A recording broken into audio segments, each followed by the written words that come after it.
Attorney Tara Peterson is joining us today. Crenshaw Peterson and Associates. Okay, parents with big families, estate planning. What are some of those biggest problems with that scenario? Yes, big families bring big drama, right? Like it just, it's unfortunate, but it happens.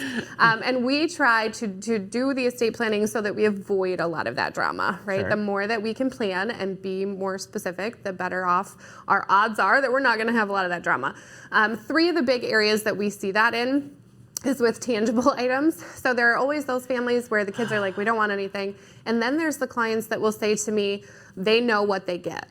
Or they'll work it out. Oh. And yes, no, those are we don't, no, let's dig into that a little bit more, because if we do have any anger, animosity, resentment, residual, maybe they didn't want to bring it up in front of mom and dad. Mom and dad are often a mediator, right, of all things. Mm-hmm. Like, I'm not going to talk about the 50 loans and gifts of money that you've given to my brother while you're living, but by George, I can guarantee it'll come up after death, right? Because it does all the time in your office, all right? the time.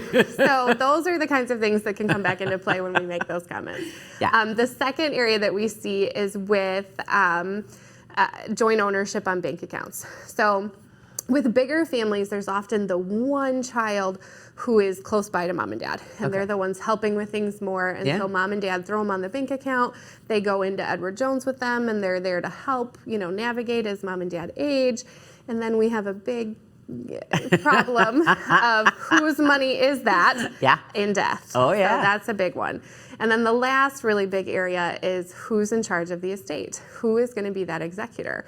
And, my big families especially tend to say, well, we'll just pick one. I've got a lot to choose from. And sometimes when we're trying to get 3, 5, 10 heads to all deal with life and money and emotions after someone has passed away, that's a recipe for disaster. So often with big families, I'll kind of steer them clear of family. Would it be better to have the attorney as the executor? Yes. So an attorney, some of your corporate, some of your bankers, accountants, financial advisors, somebody outside the family to act instead is going to be a lot safer.